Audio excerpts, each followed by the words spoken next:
Gary Franchi here, Next News Network. It is a beautiful day here in Florida. I'm sitting right on the coast of the Gulf of America, and Elon Musk just dropped a bombshell that should terrify every American who values truth. The U.S. government deleted a terabyte of financial data to cover their crimes. But they don't understand technology, so we recovered it. That's right, a terabyte of evidence nearly destroyed by the very people sworn to uphold our laws. And what's inside this digital treasure trove?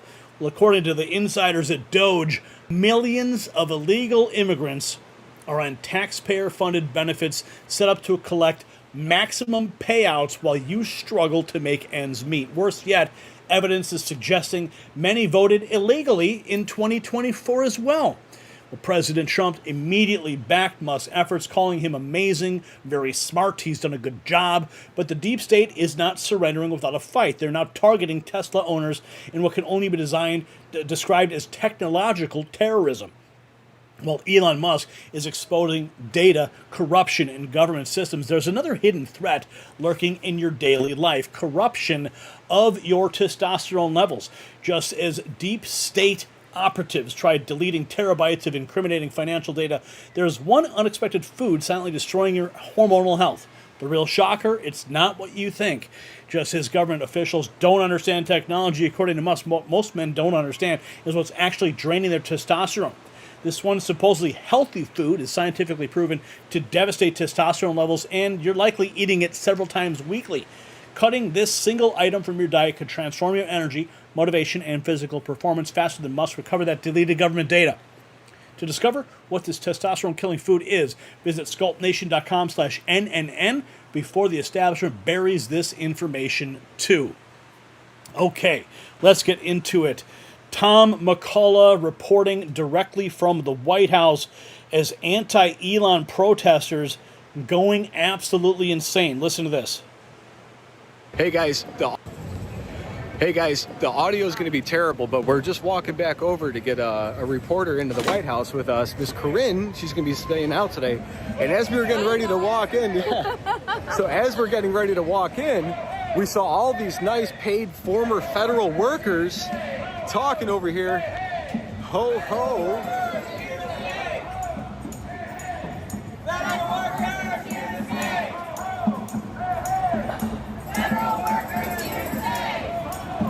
I guess they're all a little upset that their honeypot's going to be gone now.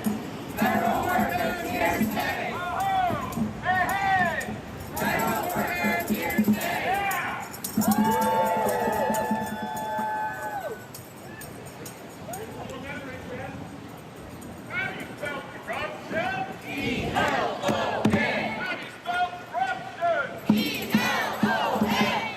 So as you guys can see, George Soros money is definitely at work here in Washington, D.C. They're spelling corruption as E-L-O-N. We both know the truth.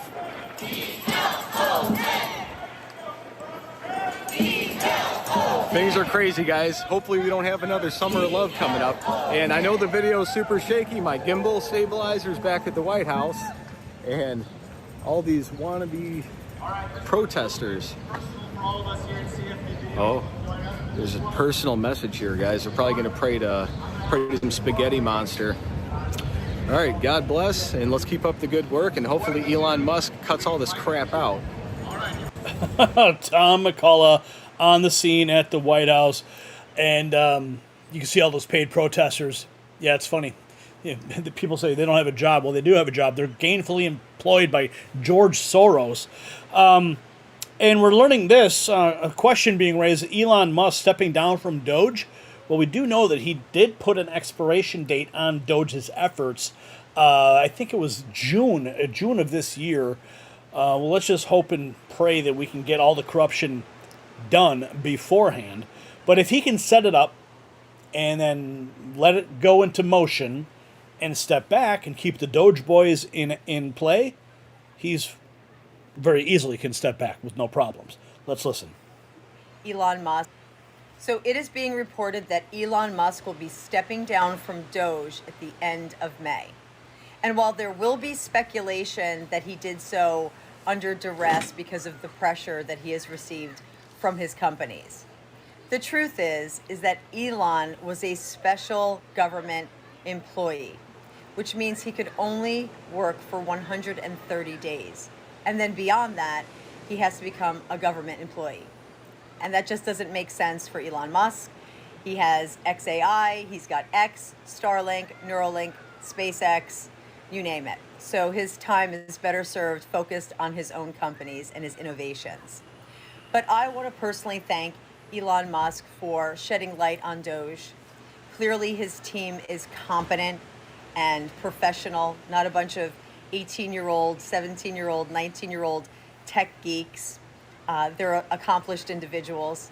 And the mismanagement and the waste, fraud, and abuse was staggering. And I hope that every administration going forward keeps Doge on, because it is so important. Americans work so hard for their tax dollars, and to watch it being pissed away is criminal in of itself. So that's the latest on the Elon Musk story and Doge.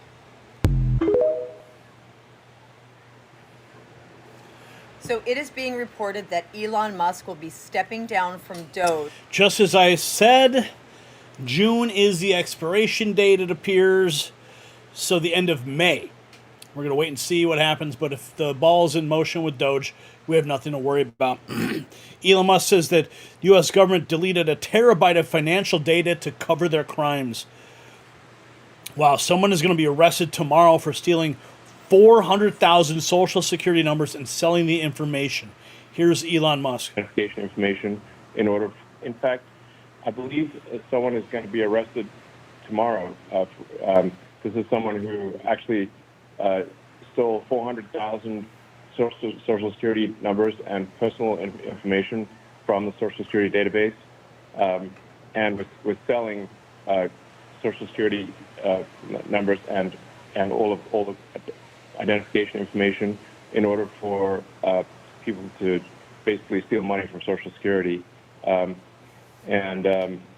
this is like, by the way, a particular avenue of fraud for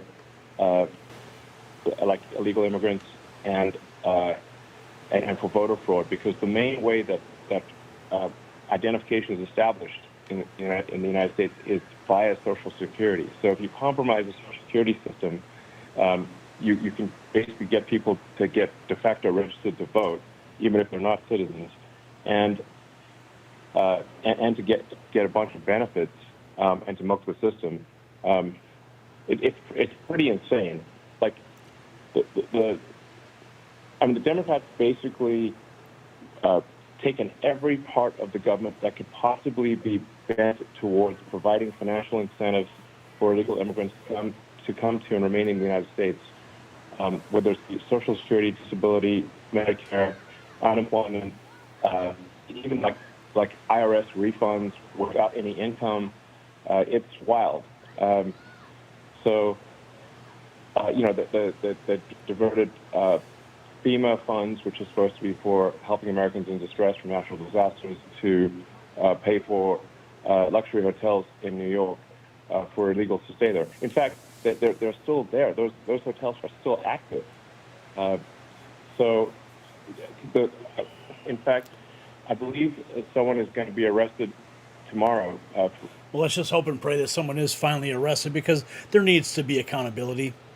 When you have this level of fraud and corruption that's occurring in this country, and it just continues without any accountability, there's nothing stopping these people. There's no fear, because no one ever gets caught. No one ever goes to jail.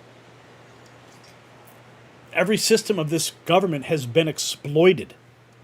Loopholes exploited everything. And these hotels are still operating. Misappropriation of funds. Man, it's disgusting to consider that this continues to happen here. Let's take a look. We have this clip here. This is from Geiger Capital. Antonio Gracias has been helping DOGE at Social Security and found that millions of the illegal immigrants let in by the Biden administration are on taxpayer-funded benefits programs. They were set up to collect max payouts. He also found that many voted in 2024. 2.1 million in 20. We started at the top of the system, mapping the whole system of Social Security to understand where all the fraud was. And there's a lot of great people there that showed us really a lot of waste. And so that came up with a big list of stuff they're working on. You've heard some of that already. But this is what jumped out at us. When we saw these numbers, we were like, what is this? In 21, you see 270,000 people, goes all the way to 2.1 million in 24. These are non-citizens that are getting Social Security numbers. Yeah, this is a mind-blowing chart. Yeah, just this literally blew us away. Like, we went there to find fraud, and we found this by accident. And this isn't political, by the way. My parents are immigrants. Yeah, this country's been great to us. My brother and sister all born in Spain. I'm pro-legal immigration. This is not political. This is not political. This is about America and the future of America. And there are a lot of good people in the system that pointed us in this direction. I want to honor them right now, that work in the government today, who took risks to show us these numbers and tell us what's going on. Yeah. So I want to stop for a minute. I want to honor those people today. Very good people. Very good people. I have been from D.C. to Social Security offices to the border to track this down, and very good people have helped us along the way. I want to thank them. Yeah. This number, what this is when you come in the country, if you're an illegal, there's a couple ways to come in. You come in through a port of entry, and you can tell them you're afraid, and they'll give you an asylum case. You'll get an interview, then you get in. That's one way to do it. Another way to do it is to just go to the border. Literally, this happened. I talked to Border Patrol myself. Elon was there too. I went to Laredo, and I went to Bronzeville. Elon went to Eagle Pass. You walk up to a Border Patrol officer, and you tell them you want to come in. They have a couple of choices. They could charge you with a misdemeanor or a felony under 1325, or they can make it an administrative offense, like a parking ticket, basically. They were told to do that, make it an administrative offense under the last administration. And then you go walk across the border. They do what's called a release from your own recognizance, and they give you an NTA, notice to appear, which is to appear to judge. The wait times on judges are like average 6 years. Look at Grok, you'll see it on immigration judges. There's only 700 of them. This is 5.5 million people, okay? So what happens then? Once you're in the country and you got asylum through one of these pathways, and we've mapped the whole thing out, you can apply for a work document. You file a 765, it's the work form. You get this form called the 766, that's the authorization, and then Social Security Administration automatically sends you in the mail your Social Security number. No interview, no ID. This is worth, like, just reiterating. It's not, people sometimes think that under the Biden administration that he was simply asleep at the switch. He wasn't asleep, they weren't asleep at the switch. It was a massive, large-scale program to import as many illegals as possible, ultimately to change the entire voting map of the United States and disenfranchise the American people and make it a permanent, deep blue, one-party state from which there would be no escape. Look, if I hadn't seen this myself, I'm not sure I'd have believed it. I went through it myself and mapped it, and Elon is right. This is true. The defaults in the system from Social Security to all of the benefit programs have been set to max inclusion, max pay for these people, and minimum collection. That's what's happening. We found 1.3 million of them already on Medicaid, as an example. We've gone through, on every benefit program we went through, we found groups from this particular group of people, this 5.5 million people, in those benefit programs. And then what was really, really disturbing us was why. We're asking ourselves why. Right. And so we actually just took a sample and looked at voter registration records. And we found people here registered to vote in this population, yes. And who did vote. And we found some by sampling that actually did vote. And we have referred them to prosecution at the Homeland Security Investigations Service. Yeah. Already. That is already happening. We started at the top of the system. Oh, man, it's about time. Referred to prosecution. Oh, thank God, man. You know, if Trump didn't win, if we didn't have Elon Musk and his team uncovering this stuff, we would have been so screwed for decades. There would have been no unwinding this mess. Oh, my goodness. Just seeing this clip alone, I mean, it gives me so much hope that we can finally get to the bottom of this and we can just cut this out. like a tumor. My God. Oh my God. Oh my goodness. Here's more. Jasmine Crockett. Oh, what's she? Oh, she's being investigated by DOGE. Yeah, thankfully. Good. Well, Jasmine. Everybody knows who Jasmine Crockett is right about now. And, well, let's just say she's got the attention of DOGE after all the crap she's been talking about Elon. Elon posted on X the other day, well, Jasmine, I see that you make $174,000 a year, but in the 18 months that you've been in the House of Representatives, you've purchased a $5 million house in Texas. You have a $2.5 million lake house and another house you bought for $1.5 million. So Elon and the United States government, along with so many more citizens, would love to know, Jasmine, how did you buy all that? Yeah, how did you buy it? Looks like she's under investigation now. Here's a Carly Bonet. Elon's wild stat on government contracts. We were just talking about this. We were with Elon just now. We were just with Elon in the West Wing. An incredible stat. He said, I'm not going to name the firm so that I don't want to, but he said this one organization gets 98% of their revenue. I was in the newspaper, so we can say it. It's Booz Allen. Exactly. So we were talking about this, and then we were going through the numbers on the other firms, and it's just the whole thing. It's is shocking. Just incredible. Yeah, what kind of risk management is that, by the way? Yeah. Right. But it tells you that they didn't manage the risk. That's right. Tells you how entrenched they believe they were. And how good it is for them. And how good it is. You're absolutely right. And the way the grift works, you can only have 6-month contracts, but there are people who have had 46-month contracts. Incredible. Like they've been in situ for 20 years. Incredible. And they just keep re-upping the contracts. Wow, there's so much to get to. Pam Bondi just filed massive charges against a Tesla attacker, Cooper Frederick. Frederick firebombed a dealership in Loveland, Colorado to protest Elon Musk. He's facing 20 years in prison. George Beasy posting this. Tesla attacker. I've made it clear, if you take part in the wave of domestic terrorism against Tesla properties, we will find you, arrest you, and put you behind bars. Today, I'm proud to announce that the Department of Justice has unsealed federal charges against another Tesla attacker. We've charged Cooper Frederick in a firebombing of a Tesla dealership that occurred on March 7th in Loveland, Colorado. All of these cases are a serious threat to public safety. Therefore, there will be no negotiating. We are seeking 20 years in prison. The crime was committed in Colorado, and thanks to the great investigative work by the FBI, the defendant was arrested in Plano, Texas. Let this be a warning. You can run, but you cannot hide. Justice is coming. And to what end was that?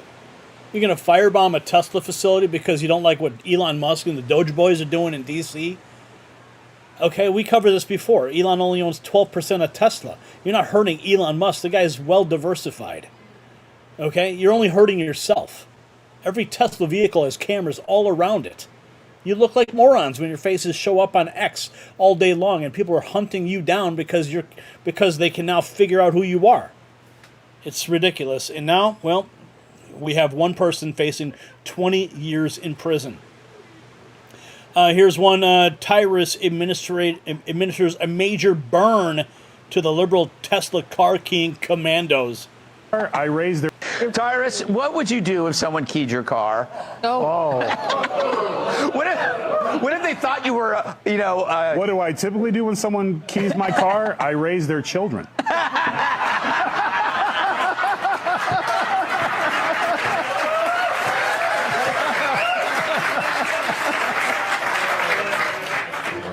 Why you got to get those keyless fobs? Listen, just some words of advice here. If you're going to be a thug, if you're going to go out and do covert operations, maybe not wear your favorite fruity pants that day. Yes, orange pants. Like, wow, between orange guy and pajama boy. Pajama guy. Yeah. Like, aren't you the party of masks? Yeah. Like, morons. Like this one stares right into it. You didn't even need a mugshot. Just take the one from the car. And the other guy thinks because he has glasses on, no one's going to see him in his hot orange pants. And then has the nerve when the police says, "We have it on camera." Huh? Yeah. Like, fellas, if you're gonna be warriors, dress up. This is why I got so offended when they were like, "Hey, we got to watch the Republicans. They're in the hills training for Civil War." We're gonna train for that. Tyrus. I love Tyrus, man. That's the thing. These liberals are so stupid. They're going around destroying Tesla vehicles, thinking they're going to get away with it. Here's Tesla owners of Silicon Valley. When will the attacks on Tesla owners stop? The violence is increasing on private citizens who bought a great product with no political affiliation. Sad to see it's turning to this. Look at this Tesla vehicle. Completely spray painted and destroyed. The windows smashed out. Why? Because Elon Musk is uncovering the waste, fraud, and abuse in the swamp. Oh yeah. Let's keep going here. It never ends. Here we have Natalie Winters, what they're doing at Teslas right now. The actual support. Just remember, what they're doing to the Teslas right now is essentially what they want to do to you, the actual supporters of President Trump. I guess the Teslas are just standing in the way. But if you really, I think, analyze what Rep. Jayapal said, some other quotes that I think are just important for context, quote, "Allow that person to continue to have power." She also references taking down a dictatorship and talks about essentially getting ahead of these protests turning violent, which is stochastic terrorism to its core, the idea that, oh, well, our movements are going to be hijacked by people who are violent. It's not us. We don't have anything to do with them. What you just witnessed, this is not talking about protest or civil disobedience or a couple of young women marching around the National Mall saying that they like feminism. This is the USAID deep state globalist playbook of regime change, where they spend overtime amounts of hours. They work in overdrive to depict regimes or rulers that they view as dictatorial, autocratic, authoritarian. Why? So then they have what they would describe as the moral or political justification to then oust them from power. And Representative Jayapal is busy hosting, and we'll get into who exactly is funding these organizations after the break, but these not town halls or meetings, they call them training sessions. She told the nation that she wants her supporters, quote, strike ready and should be preparing for violent conflict on these training sessions where they're working with, you guessed it, USAID, Chinese-funded Harvard Institute professors, not to understand how to democratically protest, but they're essentially playing out whether or not terrorism, violent action, or nonviolent action are the most successful tactics to bring about their goals. Unbelievable. But it's all getting exposed. That's the thing. See, they think they're doing it, in secret. But we catch them every single time. Here's Scott Jennings stunning a CNN panel. It is. What is the end of Western civilization? Explain that. I mean, it is the future of Western civilization all over this world is in the balance right now. When you look at what's going on in Europe, they're throwing political opposition in jail. Free speech is under assault everywhere you turn. I mean, everything that we have built in this country, the tenets of Western civilization, the fundamental values that the country has been built on, Republicans and conservatives believe are under assault. The November election was the beginning of the pushback on that assault, but it's not over. You mentioned what is the end of Western civilization? Explain that. I mean, well, when you go ahead and delete people's speech, the underpinnings of the Western civilization is constitutional Bill of Rights. I mean, we are the bedrock of Western civilization, and a lot of people have emulated that for decades. And it's slowly being eroded. I mean, look at the countries that have already outlawed guns, okay? I mean, the United Kingdom. They just outlawed knives. Like, after they outlawed guns, what happened? Knife attacks went on the rise. And now they're going to outlaw knives. What are they going to do? Outlaw fists next? That's how ridiculous it is. Here is Sebastian Gorka's take. He says he's impressed with Elon Musk's take on the war in Ukraine. Never a truer word. Ever. Those who virtue signal and say, oh, we can't give in to Russia, but have no solution to stopping thousands of kids dying every day. They just want that to continue forever.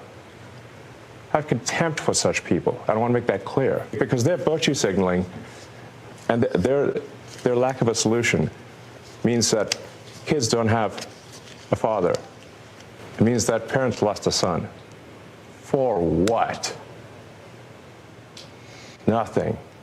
We should have empathy for the thousands of people that are dying every day in trenches, for no movement in the lines.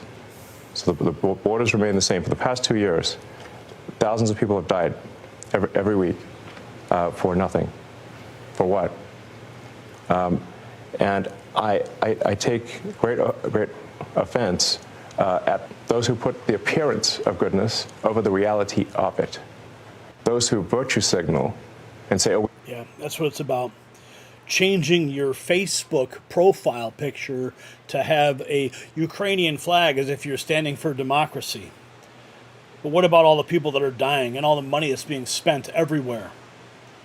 Here is someone who says, I wish this message will find its way to the whole country. Elon, please make it happen.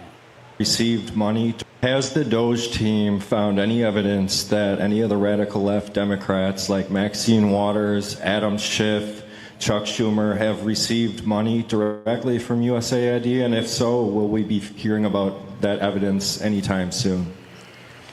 Yeah. So there is a massive amount of corruption, but it is circuitous. So what happens is there's money that, obviously it's your taxpayer money, that is then sent to various government organizations who then send it to NGOs, which an NGO is a non-governmental organization, but obviously if it's a government-funded non-governmental organization, it's just an organization, it's just a government. And effectively there's a giant fraud loophole, which is that the government can send money to an NGO that is then no longer governed by the laws of the United States. So they'll send the money overseas to one NGO, then it'll go through a bunch of them, and then I'm highly confident that a bunch of that money then comes back to the United States and lands in the pockets of the people you just mentioned. But it is... Dude, we've been saying this forever. We have been suspecting it, alleging it forever. All that money going overseas and then just coming back in the form of kickbacks to all of the Democrats and think tanks and then the lobbyists, and then the whole cycle continues. We've been saying it forever. Ever. And, you're a conspiracy theorist if you go ahead and bring up these questions, bring up these allegations. Well, now it's all here, and it's all in black and white. They've uncovered it all. Circuitous route. It's not like it doesn't go directly, but let's just say that there's a lot of strangely wealthy members of Congress where I'm trying to connect the dots of how did they become rich while earning. How'd they get 20 million if they're earning 200,000 a year? It sounds, nobody can explain that. So something's, yeah. Has the DOGE team found any? Yeah, so it's happening. It's all getting exposed in real time. You know, even with DOGE has an expiration date, these efforts need to go down to the state level as well. Here's President Trump talking about Elon is amazing. And so it's Elon Musk's special government tenure is coming to an end, 130 days, I think another month. Yeah. Do you want him to stay longer, or is it time for him to go back to running his companies in Europe? Well, I think he's amazing, but I also think he's got a big company to run, and so at some point he's going to be going back. He wants to. Would you want to keep him around? But I'd keep him as long as I could keep him. He's a very talented guy. You know, I love very smart people. He's very smart, and he's done a good job. You know, DOGE is, we've found numbers that nobody can even believe, like 400 billion, 500 billion. It could be close to $1 trillion by the time they end on different things. And he's led the charge, and you've seen a lot of his people. And these are people that joined up. I would say they're high IQ people. I like high IQ people. And they've done a great job. No, at some point, Elon's going to want to go back to his company. I will say he's got, despite the way he's been treated, so he's an American patriot. He's an American patriot, no doubt. The sacrifices he's making. It's very reminiscent of the sacrifices Donald Trump made when he decided to run for office. He didn't need to do it. He didn't need the glory. He didn't need the prestige of running for president. He didn't need it all. He could have just gone and retired and gone golfing the rest of his life. Same thing with Elon Musk. He didn't need the richest man in the world. Do you think he really needed to throw himself in front of the swamp and find out where all the bodies are buried, where all the money is going? No, he didn't need to. But he did it because he's an American patriot. Here's this one. Talking to a retired woman at a Tesla takedown day in Santa Monica. Listen. Good. What do you do for work? Are you retired? I'm retired now. Yeah, I think most of the people here are retired, and I'd like to see a lot more young people out. What do you think about Elon Musk giving Starlink to Ukraine? Giving Starlink to Ukraine. So they can have access to internet. Well, I don't think he would ever do that. No, he did. Oh, he did? When did he do that? A couple years back. Once the war broke out. Are they still able to use it? Yes. Oh, well, I think that's a good thing. I'm surprised it hasn't been taken back. Look at that. We're finding good common ground for everyone today. So would you be willing to thank Elon Musk today? That's an iffy. No, I don't think so. Despite him giving internet access to Ukraine? No. He needs to get out of our government. We didn't elect him. He needs to go. And what do you think of Dr. Fauci? I love Dr. Fauci. Do you think we elected him? He was appointed by our president, so I think all he did was speed up the vaccination. I'm a registered nurse, so I really believe in vaccinations. And how many vaccines have you had? Of COVID, I've had about 5 now, and I'm going to get my next one next week. So, and I haven't gotten sick. I've been very careful, very clean, and I haven't gotten sick. No mask on today? No, I'm outdoors. I usually don't wear one outdoors. Not anymore? Not anymore, but I do indoors still when I go to public places. But, you know, vaccines get a bad rap, but they're not 100%. Are you worried about RFK? Oh my goodness, man. Talk about exposing the hypocrisy. Well, Fauci wasn't elected either, right? Oh my goodness. So I think we have, here's some more. Early Tesla employee Elon hires good people and lets them do their thing. Everyone respects him. What was that like working for Elon? It was fun. Yeah. You know, he's an off. If Elon's micromanaging you, you're probably on your way out because he hires good people, let them do their thing. He's smart, but he also knows how to hire smart people. Was he social in the workspace, or does he kind of keep to himself? He wasn't social at all. I mean, he would talk to you if he needed to talk to you, but he didn't just go BS with people at all. I mean, even in meetings, he was... Would he ever joke around or anything? I never saw it. So he was very, like, stoic and strict?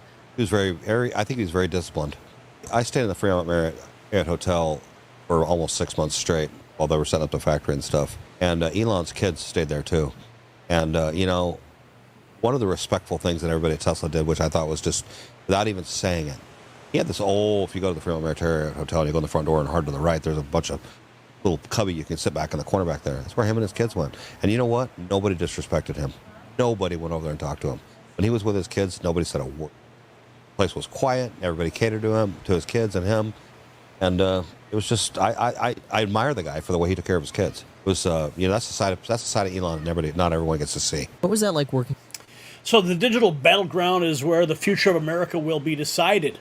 When Elon Musk announced someone is going to be arrested tomorrow for stealing 400,000 Social Security numbers, he wasn't just exposing a crime. He was declaring war on the shadow government. The regime's response? Tesla owners across America are being targeted, their vehicles vandalized, their property destroyed. In Colorado, a man firebombed a Tesla dealership to protest Elon Musk. He's facing 20 years in prison. This isn't random vandalism. It's coordinated terrorism. So here's the question. If the government's willing to delete a terabyte of financial data to hide their crimes, what else have they erased from history? drop a comment below, and stand with digital freedom with our Next News Gear Mag Avengers collection featuring Elon Musk and Ron Paul. It's an original. You can find it right here at shop.nextnewsnetwork.com. Show the world you stand with real news.